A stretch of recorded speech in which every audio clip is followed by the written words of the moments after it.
What's up, people? Welcome in to the Tuesday edition of Daily Betslip. I'm Ben Heisler with my guy, Reed Wallach, the hardest working man in sports gambling content. Reed, good to see you again coming off of a really fun episode of the Daily Read, getting you set for college football week one. If you haven't had a chance to go back, make sure you go and check out the BetSided YouTube page. Check out the show from earlier today. We'll dive into a little bit of college football talk coming up in about, say, 15, 20 minutes or so as well. We're going to take a look at some teams that could be this year's Cincinnati. No Desmond Ridder back for the Bearcats. They're still expected, Reed, to be a fairly competitive team, but maybe there's another team that could possibly make that type of run, surprise everybody, and really take it to the next level, maybe even be in the conversation late into the season for the college football playoff. We will, of course, go over our best bets here on this Tuesday on the Major League Baseball slate and dive into the game of the night. Reed's New York Mets hosting the LA Dodgers over at Citi Field. But Reed, it's good to see you, man. How's everything been for you? Everything's good. Busy time. A lot in the works right now. It's college football season, obviously, so we're in the full grind, but still time for some baseball picks. We're like almost at like the point where it's like I could talk about the games, or we could talk about like actual games of college football. We had like a snippet of it last week. Now, like this is kind of the week where we could stop doing like future stuff and like prognostications. It's all about like let's like talk about the games on the field. So that's exciting. But yeah, busy time. But I'm never too busy, Ben, to do a Tuesday Daily Bet Slip with you. That warms the strings of my heart to hear you say that. But actually, I am curious to get your perspective on this week as opposed to the start of college football last week. They call it week 0 for a reason, but did it feel like the official start of college football to you? Did you feel like going through the slate, laying out your bets, or did it kind of just feel like a little bit of an appetizer before the full meal comes through over the next, Thursday through Monday? Honestly, staying up till 2 a.m. to watch New Mexico State not get the back door and at inside the 10 against Nevada, it did feel, that felt like what I like to feel. Like that's what it's all about. That's the juices. No, I didn't get the cover. That would have made it even better. But that was honestly like for a week 0, the best like action I could have asked for. Cause like after, I was obviously like pissed. Like that was really annoying. I hope no one stayed up to watch New Mexico State, Nevada, except for me. But like I was still stewing about the loss because that was so absurd how I lost. If you want, go watch the highlights. But after I got over it, I was like, wow, like that's like a good warm up though. That's like what we needed to like get off. Got a little lather from your first Saturday of college football. Exactly. I made some money, but I also lost a really bad beat. So I got like a nice little sampling of what it's going to be like this entire season. There's bad beats, but we're going to make a lot of money anyway. So that's all that matters. I think you helped transition perfectly into the bad beat of the night as we get things started here on Daily Betslip. I can't imagine anybody that had the Philadelphia Phillies on the first 5 money line, frankly, this is one of the toughest ones of the year, I think. We've seen some crazy ones. This one hurts. This one just is an absolute dagger. So the Phillies, they're going up on the road against Madison Bumgarner, who's been just a human gas can in the month of August for the Diamondbacks. We tried to warn you here on the show and in our content, like, hey, the ERA might look good, but a lot of those other numbers are indicating that blowups are coming. And sure enough, through August, like his ERA right now is approaching, I think, 9 or 10. Yeah, anyway, the Phillies get off to a 7-0 lead. All right. So they're up 7-0 in the 4th inning. And then the Diamondbacks go ahead and get 6 runs in the 4th. So you're thinking to yourself, okay, fine. At least I had the Phillies first 5.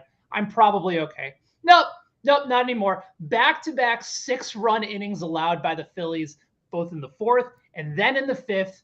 It cost the money line completely out the window, not just for the game, but also for the first 5 innings when you had a 7-0 lead. Yeah. Reed. That's an absolute killer. Yeah, and I mean, you look at the box score, it's so interesting. Phillies had 1 more hit than the Diamondbacks. Ranger Suarez only got through 3 2/3 innings, only 2 earned runs in that one because of an error. There was a base-loaded walk the following inning. I mean, really just a house of horrors for the Phillies. And it's just even worse because you're taking Philly at, what was it, minus 180, probably like minus 185, minus 190 in the first 5. You're thinking this is a team competing for a wild card spot. This is a team playing someone who's playing for next year, Massive Bumgarner. Like, you don't, it's usually the other way around where, like, if you take a shot on Arizona and they go up 7-0, it's almost like you're prepared for it. You're mentally like, all right, like, we're like counting down the odds here for Philly. You're like, oh, like, I'll like watch something else. I'm like, I'm good to go here. Like, we're good. So, yeah, that hurts. I mean, I'm looking again. I have the box score up right here. Philly put together 11 hits, just put up 7 runs. I mean, talk about just letting go of the rope. It happened so fast. 12 runs in 2 innings. I'm just unbelievable. Yeah, I mean that hurts. Massive Bumgarner's stat line is hilarious. 3 2/3, 11 hits, 7 earned runs. No decision. No decision. I mean, but that's kind of been his MO, like in the month of August. Yeah. It's been a lot of short starts, a lot of runs, even more hits, maybe a couple errors behind him so that the earned runs don't look too bad. But just an absolute fall from grace from a guy. I was talking about this the other day. I'm trying to remember whether it was on this show or whether it was I was talking to one of our video bosses, Hunter. He's a big San Francisco Giants fan. I said, I remember being at Kauffman Stadium in Kansas City for Game 7 of the World Series when Madison Bumgarner came out of the bullpen and shoved in Game 7. He was looking like the best pitcher in baseball. And then he leaves San Francisco, goes to Arizona, and just has looked beyond bad. Yeah, and he's cooked. He's done. Completely. He's been done. Yeah, you know what's crazy is that I think he's still like 31 years old. Like it just because he came up so young and it was such a quick ascent to like being like one of the best in the game. Yeah, life comes at you fast, and Massive Bumgarner, a key case in point. But with that being said, we actually are going to be talking about the Arizona Diamondbacks and some of our best bets here tonight on Tuesday. Reed has 3 games on the board. I have 3 games on the board. But before we get to our pick, let's get to your pick. We had a user, not a video submission, but a viewer submission. It's combining 2 words into one that didn't make sense, but a viewer submission on the board for tonight, Reed. Let's find out where they are going for their best bet. From Harold at HankyBoy09, he's going with the Oakland Athletics money line on the board today. That's we've talked about this before. The game at the sports book that maybe you have one degenerate watching because it's the Oakland Athletics and the Washington Nationals, 2 games between a 48-81 team and a 43-85 team. So you know what, Harold? If you're on the Athletics money line on the road, go get them. Is really all I can say. I have not spent a ton of time in doing research for this game. Yeah, this is the one game on the board I would not recommend betting for. Just like do it for your own sake. There's probably no edge here, and there's nothing enjoyable about this game. I mean, Hanky boy, if you're going to sit there and bet this game, you're going to turn to Hanky man. I mean, it's going to age you quite a bit. So, I mean, all the power to you. I wish the Athletics luck. This is not something I am getting behind. I'll tell you this, though. They do have Cole Irvin on the mound. 3.16 ERA, got 98 strikeouts on the season. Been a nice bright spot for them going up against Eric Fetty, who has not been particularly good. So obviously listen, I bet the Little League World Series last week. So like I'm into bet some like random stuff out there, but Athletics Nationals is almost like too like uninspiring that like I can't bring myself to bet it. Just can't get there. Like you've tried, but I'd rather bet on the 11-year-olds. Have we found opportunities to take? We raked in on the Little League World Series. I mean, these books have no idea. If you watch like 3 games, you know exactly what's going on. But we then we call it the people that also were scouting in on the Little League World Series. That's all it's on during the day. We call it the Kitty Syndicate. We had a blown game in the what was it? It was like the international semifinals. Mexico lost to Curacao. They were like minus 200. They closed like minus 500. We were in so good. It was 1-0, 6th inning, which is the last inning. They blow it like 2 errors or something. The first baseman was a mess. This poor 11-year-old blew the game, and then we were like, you know what? Nothing else. Hawaii was like far and away the best team, one of the best ever. So that's always a lock too. Like Hawaii Little League World Series. See, it's usually Hawaii, Chinese Taipei, and Japan. But Japan this year was actually really bad, and not really bad, but they, a down team, and we made some money fading them after they lost to Canada in the first round. So enough with me about Little League World Series. We'll be back next year with more winners there. We'll be fully prepared. That was just purely a social media follow for the Little League World Series, and a shout out to Hawaii for always getting the job done. But you have 3 plays on the board. I have 3 plays on the board, all in Major League Baseball. Let's go ahead and start things off. We had our bad beat of the night with a first 5. You have 2 first 5s on the board. So go ahead and get started with the first one taking place up north between the Cubs and the Blue Jays tonight. Yeah, Blue Jays, Cubs. We're going to go under in the first 5, though. I don't want to get anywhere near this Cubs bullpen. Really, really leaky of late. Obviously, their season's over, but like guys like Rowan Wick, they're letting up 4 runs in 2/3 of innings. So I'm not really interested in getting in a full game under at 8, but I do like the first 5 under. I think Marcus Stroman, who I'm not the biggest fan of his social media presence, but I think he's in line to look pretty good against this Toronto Blue Jays offense that has a lot of big names, not really putting a lot on the board. Below league average in weighted runs created plus in the month of August. The Cubs even worse. They're 23rd in that metric. Stroman, 3.29 ERA since the All-Star break. He just got roughed up against the Cardinals. He 11 hits, 5 earned runs, but I think that's kind of driving this number to 4 versus 3.5. And Kevin Gossman, what else can we say about this guy? As rock solid as they come, 3.15 ERA, FIP hanging over 2. So doesn't walk anyway. He's the best strikeout to walk ratio in the big leagues this year. So limited issues on the base path for Gossman. Stroman's a ground ball hitter, and the Blue Jays are heavily relying on the home run. So I think first 5 under is the best look in this Blue Jays Cubs game. Yeah, don't mind it one bit. Stroman's been better since he came off the DL for the Cubs in the early portion of July. Had a rough outing in his previous game at Wrigley Field, but the wind was also just howling out that game. Just didn't set up for him. I'll be curious as to whether or not the roof will be open in Toronto. The other day, wind was also howling out to right center field. So with the Stroman, yeah, he gets ground balls, but he also has a tendency to, as you know from watching him in New York, to keep the ball up a little bit. But again, like going away from Wrigley Field, I actually think that's been helpful for him. He says he loves playing there, but hasn't necessarily gone the way that he's hoped so far. So I don't mind that play at all, especially on the Toronto side for eventually come through. I was talking to Joe Summers about this over at BetSided because he lost a bet because of the Cubs bullpen. I mean, they'd been really good over the course of the season, but their numbers don't look as good. Yeah. When you give up like 3 or 4 of your relievers at the trade deadline, at some point it's going to catch up to you. And that's what's happened with Chicago at this point. For one play that I like on the as far as opportunities go for a little bit of a prop, I'm taking this strictly from our guy, Peter Dewey, because I saw that I was editing his pick for our best bet segment, our best prop bet segment. And I loved it so much that I had to tail it out on my own. And that's the no-run first inning between the Philadelphia Phillies and the Arizona Diamondbacks tonight. 2 awesome pitchers on the mound that I don't think have gotten enough credit. In fact, I wrote a story at BetSided about how I thought Aaron Nola might have a chance to catch up to Sandy Alcantara. Now, Nola's been awesome, but that obviously was, Freezing Cold Takes happens to be watching that show. They can go ahead and highlight that. It's not going to happen. But Nola's also been really, really good. Got a 2.25 ERA in the month of August.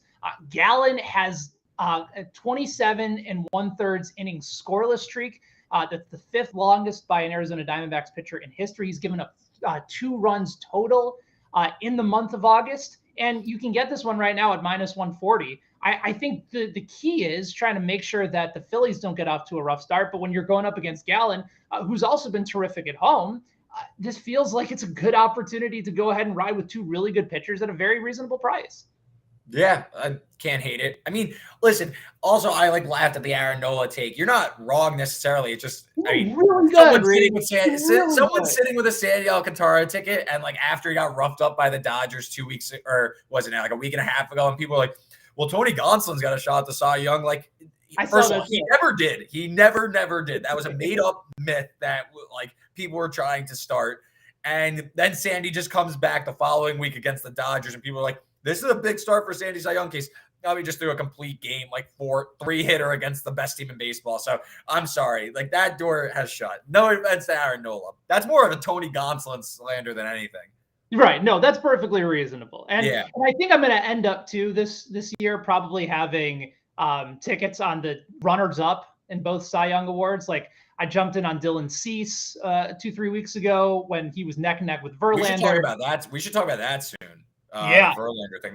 He's on the IL now. We might need to talk about that. He's on the IL, but Cease has kind of separated himself in the wrong way from Verlander. Now he might deal down the stretch, and the White Sox could end up winning the division and get himself in the Cy Young race. But Nola's been really good, and he might put himself in a second or third place, but he's not catching up to Alcantara at this point. So yeah, go ahead and knock those bets off the board. But I do like the no-run first inning out in Arizona today between the Phillies and the Diamondbacks.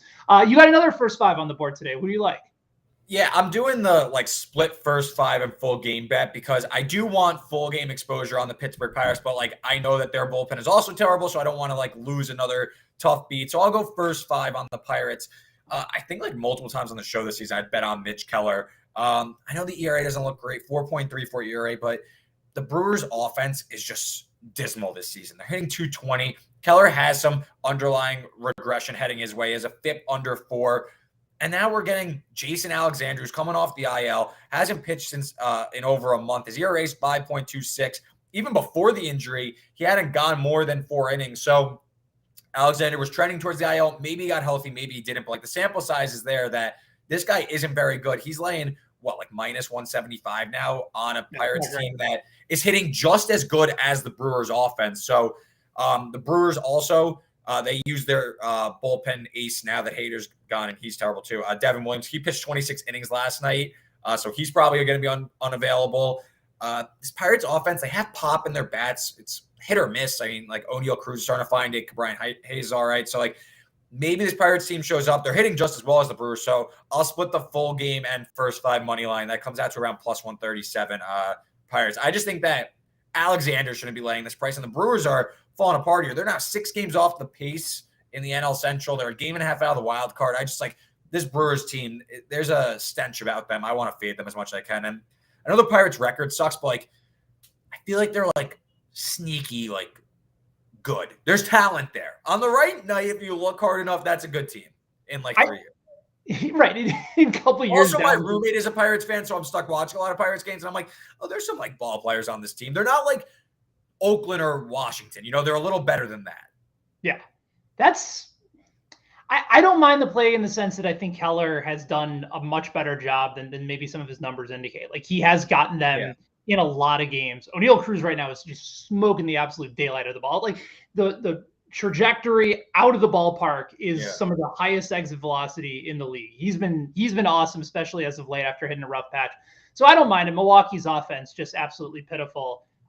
Really since they traded Josh Hader, it kind of feels like it hasn't worked out for Milwaukee, and it also hasn't worked out for San Diego in the process as well. Both teams, as a result of the Josh Hader trade, have really suffered. So I don't mind that play on the first five at all.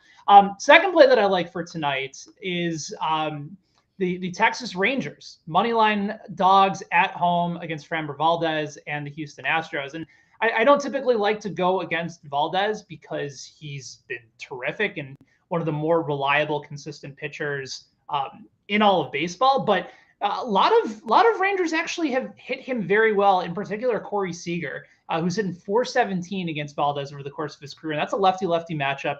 A few other guys in the Rangers lineup have also seen him well. And a lot of it is based on Dane Dunning's fearlessness against Houston. I saw your write-up a little bit earlier today talking about some of his home road splits.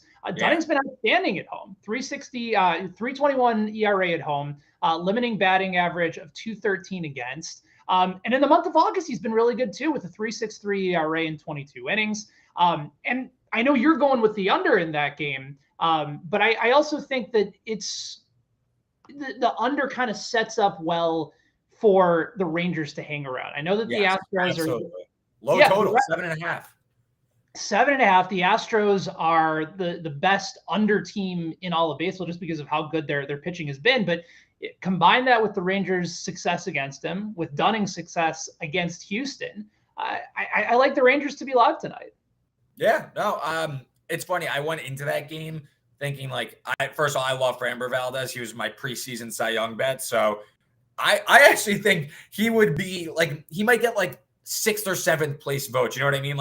If Verlander didn't exist the way he did, I think Valdez would actually get a little bit more buzz. That being said, I didn't want to lay that price because of how good Dane Dunning has been at home this season and against the Astros specifically. So Can't hate the play. I mean, I talked myself out of it and ended up on the under. So totally with you there. My last pick, though, another home team, a team that is a little bit better than the Rangers. I'm going to go with the Minnesota Twins, minus 130 against the Boston Red Sox.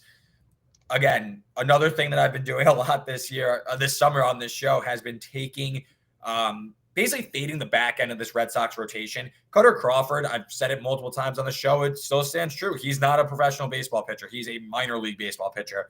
5.30 ERA, 6.27 road ERA, 6.08 ERA in the second half. I mean, anything you look at, this guy, he stinks. He's terrible. I could see maybe people want to go against Chris Archer. His ERA has also ballooned since the mid-July break. ERA is like north of 6 since the All-Star break. But, I mean, his ERA is 3.88 at home this season. The Twins are playing much better baseball. They're a game and a half out of the division against the Guardians. They're playing good baseball after like a week-long slump 2 weeks ago. I know there's no Byron Buxton, but I think that this is a serious discount on a Twins team that's playing for their playoff lives with a better pitcher against a Red Sox team that has fallen out of favor here in the wild card race. So, you know, I think this is too short of a line. I'm going to go with the Twins. Also, significant bullpen advantage for Minnesota as well. They've been top 10 in ERA over the past month. So, yeah, I like Minnesota as my last baseball play. Archer's also been better at home at Target Field over the course of the season. That's kind of been a running theme for some of Minnesota's pitchers. It was part of the reason that I like Dylan Bundy to get his strikeout prop last night at over 3.5. He's really good against right-handers in striking them out, but for whatever reason did not happen last night, but still hung in the game against Boston in that lineup. So Archer, again, going up against a lot of righties in that lineup. He's gotten hurt by left-handers in the past. So I think this is another opportunity for them, especially as short money line favorites. I really don't mind the play on Minnesota, and they're starting to play some better baseball and starting to catch up to the Cleveland Guardians. Last one for me, Logan Webb, over 3.5 strikeouts tonight against the San Diego Padres.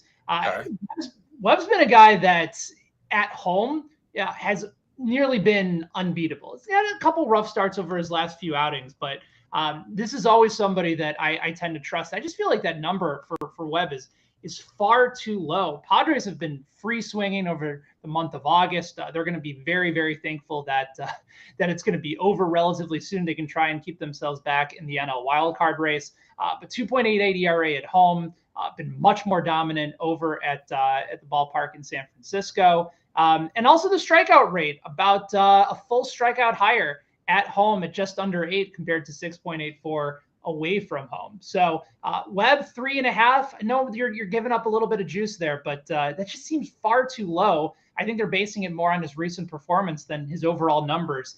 I think the sample size indicates that when he's pitching at home, he's a much more confident pitcher, and I like the over 3.5 here. Yeah, that line stinks. Like, I know the Giants are falling apart, but like the Padres also are. Like, Giants home dog. I don't know. Weird line. And if I'm not mistaken, it's a low total, even with some struggling pitchers on the mound too. Was it maybe 8 last time I checked? It is, as we load up in real time, 7.5 juice to the under. 7.5 juice to the under. Okay, so you're starting to see a little bit more movement towards that side as well, and that makes me feel a little bit more confident in Logan Webb. So before we dive into a look into the future for a college football team or two that could really surprise some people, maybe this year's Cincinnati, let's go ahead and recap the picks for tonight on the board in Major League Baseball. Reed's got a couple first fives on the board. He's like the under 4 between the Toronto Blue Jays in Toronto against the Chicago Cubs. He's also going with the first 5 for the Pittsburgh Pirates against the Milwaukee Brewers, and then the Minnesota Twins. Money line favorites at home, short money line favorites at minus 130 against the Boston Red Sox. As for me, I like the no-run first inning at minus 140 between the Philadelphia Phillies and the Arizona Diamondbacks. I got a little money line dog in there as well in Texas, in Arlington, between the Rangers and the Astros, and the over 3.5 on Logan Webb strikeouts on the board. All right, let's talk a little bit of college football. It's an area that I know Reed has really had to, study up on, that he hasn't been doing his homework over the course of the entire last several months getting ready. And again, Good opportunity to remind all of you that if you haven't subscribed to the BetSided channel or hadn't a chance to watch the Daily Read, did a great episode today. Week before was with our guy Lockie Lockerson, Ken Barkley, going over some of their favorite futures for the year. Make sure you guys check that out and also subscribe to the YouTube channel as well. But we were trying to figure out sort of what avenue we wanted to go with, because obviously week one is this week and there's a ton of action on the board, but there's still some real good opportunity to find some value bets and some value futures still available before week one kicks off to start off the week. So looking at it sort of collectively, trying to figure out who might be a surprise team, who could be this year's version of the Cincinnati Bearcats from a season ago that really worked their way to the top and was able to stay there. Who would be one of those teams for you? And I guess go ahead and give me two of them. Give me the two teams that you like to be this year's version of the Cincinnati Bearcats, really surprise people and perhaps try and make it into a run for the college football playoff. So I have a team that I think is worth mentioning, but they probably wouldn't. And then I have a team I actually am considering throwing a few bucks on because I actually see the path. Which one do you want to hear first? The one that I think deserves mention, or the one I actually think I'm going to bet? Give me the one that you think you're going to bet first, and then the one that you think deserves consideration second. Okay, so BYU. We all remember them from the COVID year with Zach Wilson, where they looked great. Then they played Coastal Carolina in that crazy game, whatever. They have a schedule that if they somehow were able to go undefeated, I think they are absolutely in the college football playoff. They are without fail in the playoff. Well, let me tell you the key games on the schedule. I'm not saying they're going to, then I'll tell you about the team, but they play Baylor at home next week. They play at Oregon in week 3. They play Notre Dame on a neutral. They play Arkansas at home. They play at Boise State. And then the last game of the year, they close at Stanford. That's 6 reputable Power 5 teams. They also play random G5 because they're independent. So they have to make their own schedule on the fly. They play East Carolina, Liberty, so Utah State. So again, easy opponents, but that is a very, very difficult schedule. And if you look at the ins and outs of the schedule, it is not that. Again, are they going to go undefeated? Probably not. I'm not that's obviously a long shot, but could it? Yeah, this BYU team is a top 15 team in the entire country, in my opinion. They bring back Jaron Hall, a dual threat quarterback who was playing with broken ribs all year. They bring back probably a top 10 offensive line. The defense was the issue last year, and they bring back a ton of production. I just think that there's a path. I mean, you look at some of the – first of all, they're 500-1 right now at the sportsbook I'm looking at. I'm not – they probably won't win the national championship, but you make it and then you figure it out from there. I mean, I'm just going to randomly scroll. I'm going to put my hand down. Let's see. Cal is 250-1. I'm absolutely certain in 0 simulations – Cal has anywhere close to a resume that makes the college football playoff. BYU, there is a path. There is a scenario where it happens. It's not the most foregone conclusion. They have the talent to. Will they? Probably not. But when we do the first iteration of the college football playoff, I think you're going to see BYU in the top 10. Wow. So the schedule you're kind of using for the Cougars as an advantage to getting themselves into the college football playoff as opposed to a disadvantage with all the top tier talent that they're playing. Because I think a lot of people would look at that and say, yeah, they're certainly challenging themselves, but isn't a loss here or a loss there really going to cost them along the way? Yes, no, even a one-loss team has kind of a case. It depends how the rest of the year shakes out, but you're saying they can go through that schedule with just one loss. Probably not, but you're still in the conversation because all the other teams are going to fall out based on the schedule. But what I'm saying is, a team I'll just tell you my next team, Houston. Okay. They have a very easy schedule that I think there's a chance they go undefeated in the regular season. They don't play either of the top 2 teams in the AAC in Cincinnati or UCF. I'm on their over-win total of 9. I think there's a good chance they go into the conference championship game with 1 loss. But Houston's not going to have the schedule that warrants real consideration. Cincinnati last year, they went to Notre Dame and got a win. There were wins along the way that helped them out. Houston's probably not going to have that. You're going to need severe lack of other teams in there. At least BYU, you give yourself a fighting chance. Again, those 6 games, are they going to win all of them? Maybe there's a chance. There's what? I don't even know the money lines what they would be, but let's call it a 5% chance. Okay, well, if they run the table, they win all of them, they are in the college football playoff. So that 5% chance gives you the opportunity. So I think BYU is really talented. Will they make the college football playoff? Probably not. But I think that they're kind of being slept on as a potential top 10 team. This team has a ton of returning production. They're well coached, and they have a dynamic quarterback with a really great schedule. So BYU is a play-on team for me going forward this year. I'm on their over win total 8. That's ludicrous to me. I think that this is a 10-win team. Yeah, I mean, this is a team that went 8-0 in conference a season ago. I think finished at 12-2 last year. Give me a sec. BYU went. Last time I checked, Houston had just a fantastic season. Houston went 12. Houston went 12-2. Yes. Yes. BYU went. Got it right here. Sorry. No, BYU. I was talking about Houston. BYU went 10-3 last year, and they're bringing a bunch back. They bring back the entire defense, which wasn't good, but I mean, you bank on another year of continuity. I just think, again, we know that like 4 to 6 teams that are likely going to make the college football playoff, we're going for long shots. So at least BYU, I'm not selling you on some pipe dream. There's actually a realistic chance, not realistic. There is a pathway and a blueprint to making the playoff.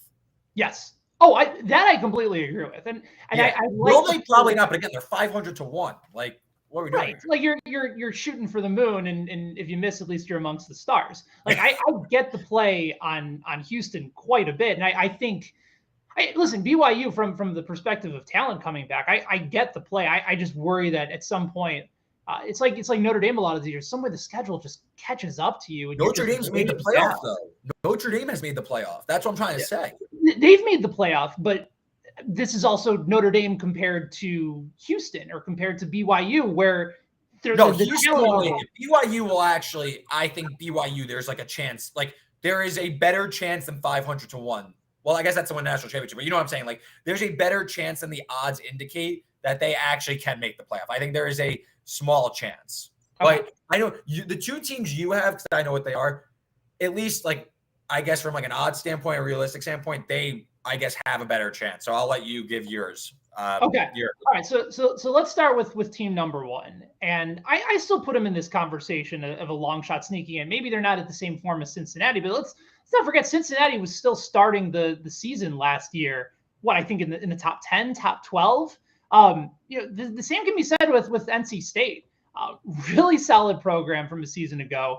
Kenny Pickett was the star of the ACC, but Devin Leary was really, really good and probably underlooked. And they're a really consistent team, returning a bunch of starters back, 22 wins over the last 3 years, and a schedule that probably shapes up for possibly 11 wins. And like, yes, they go on the road to Clemson, and that could likely make or break whatever shot they might have to get into the national championship. And yes, like if you're looking at Clemson from the perspective of, is this going to be a team that they need to fear? I think everybody needs to fear Clemson. Like they've put up that resume over the last several years with the exception of last year. But do I think NC State couldn't go into Clemson and get a win? No, I absolutely think they could. And then the rest of the schedule is fairly favorable for them. Like looking through it right now, like it's at North Carolina, but they get them in the early portion of the year. That's the final game of the year. You get Wake Forest at home. That's a team that I know you liked at the start of the season. Virginia Tech at home, Florida State at home, and then Texas Tech at home as well. So like I like their schedule. I like the experience that they have, and they're really solid on both sides of the ball. But a quarterback that I think could be getting Heisman votes that's leading the way, and I really like them as a possibility to sneak in, especially if they get that win against Clemson. Yeah, I mean they need the win at Clemson. I'm not sure that's going to happen. Maybe they won last year. NC State was a team I was really high on last year. Win total of 6.5. They went way over. They were awesome. I love them. Now it seems like everyone's in on them. And like, I don't know, I'm getting weird vibes about NC State this year. Like everybody loves them. And I think they're really good too. I think they're awesome. But do they love them as like a team that's going to exceed their win total? Or no, like I think that this is now like a serious jump in expectation where it's almost like Iowa State last year where that's fair. Like I saw really great follow on Twitter, Stats of War. He tweeted like, who's this year's Iowa State? And I think he may have even said, he's like, Utah's giving me like Iowa State vibes from last year. Like super high win total, top 10 preseason, and they just completely flamed out. I said, I believe he framed it like that, like Utah might be. I don't mean to put words in his mouth, but I think it might be NC State. I'm a little afraid of that. This game on Saturday at East Carolina, I don't think I'm going to bet it. A little trappy. It's a little weird. It's a weird setup there. I don't love that one. I just think that this is a serious jump in expectations for a team that's going to be really, really good. Probably flirt with 10 wins again and maybe a New Year's Six Bowl, but maybe not like college football playoff good. Okay. But they're really good. All right. So that's one team. The other team that I like to just catch lightning in a bottle this year is Washington. And maybe it's my Indiana colored glasses on with Kalen DeBoer, their former offensive coordinator, reuniting with Michael Penix, who went out and won that job, have a really good defense. Like the issue for Washington wasn't their defense last year. It was they hated their coach and their offense was remarkably inconsistent. But that was a team that had expectations a season ago. Now they're going to have arguably the best defense in the Pac-12. Another favorable schedule. And Penix, when he is on, has Heisman Trophy caliber talent. Like, okay. How many knee surgeries later? How many knee surgeries has he had? When he's on, when he is locked in, like this was somebody that came off the year at Indiana that was in the conversation as a dark horse candidate for the Heisman Trophy. And now he's reunited with the coach that he has by far and away put up the best numbers, looked the most consistent with throughout the course of his entire career. And DeBoer, like you and I buy him like as an offensive mind. And now you're fixing the part of the team that really needed the most help. Defense, you're set. Like it's a really good defense to begin with. I think their road to success can go through Penix. Again, the question is if he stays healthy, but the odds are indicating that we're looking at teams that are kind of out of it in the first place that have to catch lightning in a bottle. Like, is it possible that Michael Penix could stay healthy for one season out of his college football career? Yes, probably it's not. Likely. We have 4 years of evidence that he can. We have 4 years of evidence, but could there be one season? Could there be the outlier along the way? There's plenty of college football teams each year that end up becoming an outlier. Washington, I think, has the talent to be that outlier season with Kalen DeBoer currently running the show. Yeah, I saw a lot of love for Washington ahead of this year, win total 7.5. I think they could go over that number. They could flirt with a Pac-12 title game. I think that they're going to get back to their Washington ways. Not on college football playoff terms, though. Maybe Pac-12 title terms, but I don't know. The Pac-12 just cannibalizes itself every year. We're talking dark horse, so I see what you're saying, but like we're expecting Kalen DeBoer to lead this team to a college football playoff. Like it's his first Power 5 coaching job ever. I just feel like it's going to take like a little bit of time before he's really at that level, because like, again, we're taking long shots. So it's worth, like going a little off the cuff, but like in reality, it's going to be 6 of these teams. I just don't think Washington fits the mold under a first-year head coach like that. Like USC, at least, like they have the pedigree with a guy like Lincoln Riley coming in, whereas Washington, on the other hand, they have Kalen DeBoer coming in. Like, is he like that special? Like, we don't know. You know what I mean? Like, that's the only rub I have with Washington is quarterback play and also coach. Like first year like that, just it's a really high expectation to clear. I don't hate the look. I think Pac-12 title isn't a terrible shot either. They're, I think, like 10-1. Yeah, so they're hanging around, and I think like you said, it's a conference that cannibalizes each other, and you always end up seeing the inevitable UCLA loss, and I'm sure there'll be one with USC over the course of this year as well. And, like they can just kind of hang around, and it's a favorable schedule, especially with a lot of these teams coming to Seattle this year. So, I mean, we're going for dark horses. We're, like I said, we're shooting for the moon. Reed going with I'm looking at the list here. Houston and BYU as his 2 teams. I'm looking at NC State, followed by Washington. So it's a nice little look into the college football landscape with hopefully a couple surprise teams that do in fact surprise. But let's get back to baseball. It's the game of the night between the LA Dodgers and the New York Mets. The Dodgers coming into tonight plus 139 on the money line. The Mets coming in at plus 128. Total in this game at 8.5 between one pitcher that really got off to a nice start, actually two pitchers that got off to great starts that are starting to come back down to earth a little bit, with Andrew Heaney on the mound for LA and Taijuan Walker on the mound for the New York Mets. I have a prop on this game that I like, but Reed, tell me whether or not your New York Mets are going to get the job done, or whether or not you're focusing on the total tonight. I am focusing on the total. I do actually think I'm really confident about this Mets series going into it against the Dodgers. I'll be there Thursday afternoon on my day off. But tonight, I think, has the makings of kind of a shootout. Walker had back spasms. He missed a few starts, maybe trending in the wrong direction. 6.31 ERA over the second half of the season. He might be slowing down a little bit. Dodgers offense, I mean, what else can we say about them? Second best offense in baseball in the month of August, only behind the Cardinals, who are literally looking like the 70s Reds. I mean, it's like ridiculous. But I think that the Mets are in line to kind of knock around Andrew Heaney. Mets hit lefties well. They work a lot of counts. And if you look at the Dodgers game last night in Miami, they went to extra innings for the second time in 3 games, or second time in 4 games. I'm sorry. They pitched a handful of relievers to get through the game. Craig Kimbrell's probably going to be unavailable tonight if this is what it comes to. I just think that total 8.5. I wrote down 9, but 8.5. I mean, just seems like both offenses are going to have their way. I think this one's going to be, higher scoring than expected, especially between these two offenses. So yeah, over. I lean towards the Mets. I don't really rate Andrew Heaney very well, to be honest with you. Yeah, that's perfectly reasonable. I'm going for a prop, and actually I just saw that on WinBet they changed the number, and so I'm even more excited about this. I grabbed the under on 3.5 strikeouts for Taijuan Walker tonight at plus value. It's now moved up to under 4.5 at minus 151. So I'm going to jump on that as well, even though I have to pay a little bit more for it. August has been really, really rough for Walker. He's only pitched in 4 starts, 14 innings. His ERA is just under 8 at 7.71. His weighted on base average is just under 4 against him. That's that's all-star level WOBA. That's just knocking him around. And as far as the strikeouts go, 3.5 doesn't feel like it's a tough hill to climb, but the Dodgers are a very difficult team to strike out, top 10 in baseball in strikeout rate. Walker only strikes out about 18% of the hitters that he faces. The Dodgers only strike out about 21.5%. So you're going with a guy that's not striking out a lot of guys against a team that doesn't strike out at all.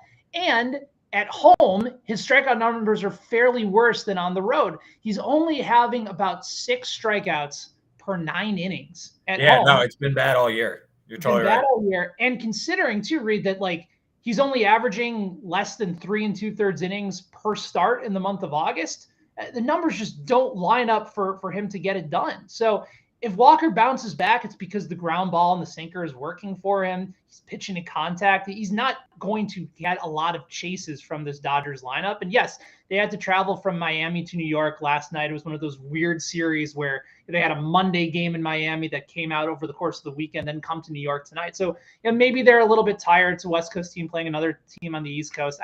I don't buy it, but I just don't think it's a good number for him. Apparently, everybody disagrees with me there because a lot of these books are moving the number to 4.5.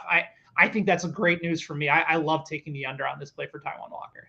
Yeah, it's a low mark. And just like Walker, he's just been getting shelled, man. I think his back start is becoming an issue heading into the postseason. I mean, Mets are going to have to figure out their rotation. But, this is a big, big series. I mean, looking forward, just some final thoughts on the Mets. I mean, this is kind of like the last of their tough stretch. They play the Braves once in September. Besides that, I mean, this schedule's cake, one of the easiest in baseball. I've said the entire season, even when the Braves have made their run, I said I'm not scared. I think that the Mets are going to hang on, and I think they're going to do their work in September and take home the division. So, I think that, let's take 2 or 3 here and, jumpstart the September push.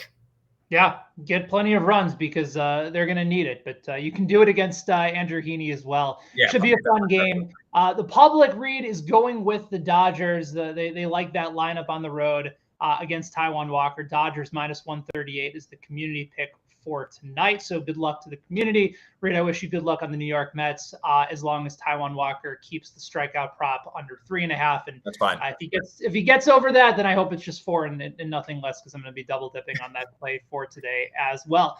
And that's our show. Reed, always appreciate the insight. Good to be on with you. Also, our thanks to Joanne, our producer and director. Thanks to all of you guys for hanging out today on BetSlip as well. Again, a reminder to head on over to YouTube. If you're watching this on Twitter, make sure you guys go ahead, give the video a thumbs up, and subscribe to the channel as well. I will be back on tomorrow with our guy, Donovan Smoot. The WNBA semifinals. Game 2 is going on between the Sun and the Sky, as well as the Aces and the Storm. Two teams that are now, that at one point were favorites to win the championship, are now underdogs in that series after just one game. I have first quarter play that I'm already on that I'm excited to talk to you guys about. The first quarter plays, Reed, have been so sweet over the course of this WNBA playoffs. I'm excited to share that with you guys again coming up on tomorrow's show. So for Reed, for Joanne, for all of you guys, I'm Ben. May all of your best bets hit tonight, and we will see you again on Daily Betslip tomorrow at 5 p.m. Eastern time. So long for now.